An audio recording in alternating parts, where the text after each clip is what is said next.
네, 화제 이슈 콕 집어서 파헤쳐봅니다. 아침의 픽 시작합니다. 새 정부가 출범한 첫 거래일이었던 어제 국내 증시 급등세 보였습니다. 새 정부 출범 관련 경제 전망, 서병훈 이화여대 경제학과 교수와 함께 자세히 짚어보도록 하겠습니다. 안녕하세요. 안녕하십니까. 네, 어저께 코스피 2,770선 돌파했습니다. 일단 새 정부 출범에 대한 기대감이 붙이지 않았나라는 생각이 드는데 어떻게 배경이 어떤 거예요? 예, 그렇습니다. 사실 지난 4월 9일 연중 최저 종가인 2,293.70을 기록한 다음에요. 한 두 달 만에 21% 가까이 올라서 네. 정의상으로는 강세장에 들어서게 된 것으로 보입니다.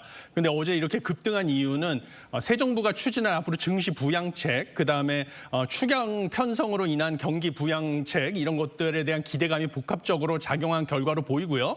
특히 외국인 투자 자금이 1조 원 이상 유입된 결과가 가장 크게 작용을 했다. 이렇게 보시면 되겠습니다. 네, 일단은 올해 들어서 최고점을 찍은 건데 그렇다 보니까 이게 언제까지 증시 랠리가 언제까지 이어질지 관심이 쏠려요. 어떻게 전망하세요? 예, 일단 한국 증시는 평균적으로 봤을 때는 당분간 상승할 것이다 이렇게 보고 있습니다. 왜냐하면 가장 큰 이유가 한국은행이 경제 성장률 전망에 따르면요, 올해는 경제 성장률 0.8%, 내년에 1.6%로 더 좋아질 것으로 보이거든요. 그런데 주가라는 것은 경기를 선행하기 때문에 올해보다 내년 경제가 좋아질 거라서 그것보다 먼저 주가가 뛸 것으로 보입니다. 그래서 주가는 일단 좋아질 것이고요. 과거의 사례를 봤을 때도요, 1988년인 13대부터 20대까지 네. 그 대통령 취임 후 1년 동안 그 코스피 지수의 평균 상승률이 약 15%에 달할 정도로 취임 후 1년 동안에는 좀 주가 관리를 해가지고 주가가 상승하는 경향을 보여왔기 때문에 당분간은 코스피 주가는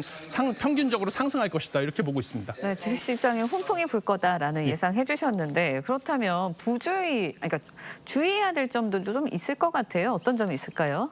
예, 일단은 그 코리아 디스카운트, 한국 증시의 고질적인 저평가 현상을 갖다가 해결을 하겠다라고 공약을 이재명 대통령이 했는데요. 그런데 이 사실 코리아 디스카운트의 원인은 두 가지로 지목이 되고 있습니다. 하나는 지배구조랑 주주 환원 정책 관련된 부분하고요. 또 다른 것은 기업을 실적을 개선시키는 육성 부분, 이 두 가지 축을 지적이 되어 왔었는데요. 이재명 정부의 그 공약은 사실은 그 지배구조 문제랑 주주 환원 정책을 강화하는 곳에 집중이 돼 있습니다. 네. 그런 반면에 기업 육성 정책에 대한 부분은 약간 공약이 부족하다라고 해서 지금 이재명 정부에서 공약으로 걸었던 기업 지배구조 문제를 해결하기 위한 자사주 소각 의무화라든지 아니면 상법 개정안, 그 이사의 주주 이익 보호에 대한 충실 의무를 명문화하는 상법 개정안 이런 것들을 재추진할 경우에는 만약에 그 기업의 투자 결정이 소송 남발로 인해서 좀 위축이 될 우려도 있고 이래서 기업의 실적을 개선시키기 위한 육성 정책 역시 좀 병행돼서 추진되지 않으면 추세적으로 기업의 실적을 개선하고 주가를 상승시키기는 어려울 수도 있다. 이런 점을 좀 지적하고 싶습니다. 네, 보완점도 좀 필요할 것 같은데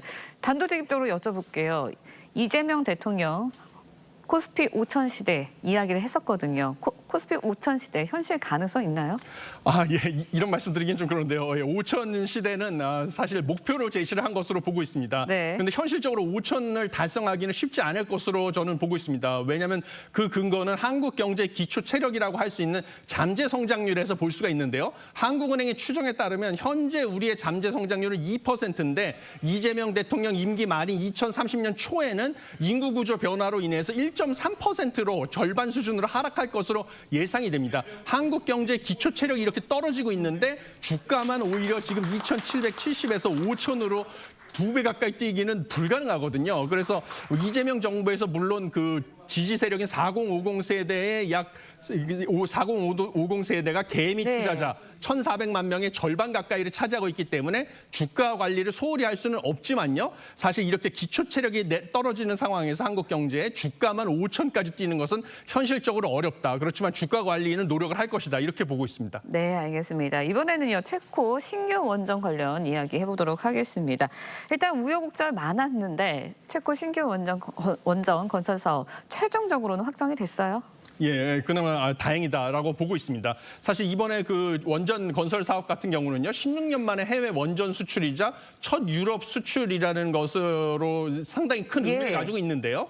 한국이 사실 1982년에 유럽형 원전을 도입을 했는데 이제는 거꾸로 유럽의 원전을 수출하는 국가로 성장을 했다는 것을 그 상징적인 의미를 가지고 있습니다. 그리고 이번에는 그 체코 브루노 지방법원이 내린 원전 건설 계약 금지 가처분 결정을 체코 최고 행정법원이 그 취소시킨 직후 바로 한수원과 체코 측이 원전 계약 전자 서명을 진행해서 신속하게 성사가 됐다 이렇게 보고 있습니다. 네, 일단은 약 26조 원 규모로 추정이 되고 있거든요. 이번 사업 규모가. 그렇다 보니까 우리 경제가 얻을 수 있는 효과도 상당할 것 같거든요. 예, 지금 그 효과는 최대 50조 원 이상이 될 수도 있다라고 추정이 되고 있습니다. 이번 두코바니 원전 같은 경우는요, 2029년에 착공해서 2038년 상업 가동을 목표로 하고 있는데 한수원뿐만 아니라 한전기술, 두산에너빌리티, 예. 대우건설 등 우리 여러 기업들이 이제 팀 코리아를 구성을 해서 대형 원전을 뭐 설계, 구매, 시운전, 핵연료 공급까지 원전 건설 영목 전체를 일괄 공급하는 대형 프로젝트입니다. 여기에 더해서 체코 정부가 두코바니 원전 계약일부터 5년 안에 신규로 태물린 3, 4호기 원전 건설을 결정하게 되면 한수원이 우선 협상 대상자 지위까지 얻게 되는 장점이 있거든요. 그래서 네. 이번에 수주한 두코바니 원전을 포함해서 이 원전 2기를 추가로 수주하게 되면 앞으로 계약 규모만 50조 원에 이를 것으로 전망이 돼서 상당히 큰 경제 효과가 있다. 우리 경제에 큰 도움이 될 것이다. 이렇게 보고 있습니다. 네, 뭐 국내 주식 시장부터 체코 신규 원전 수주까지 짚어봤습니다. 오늘 말씀 고맙습니다. 감사합니다.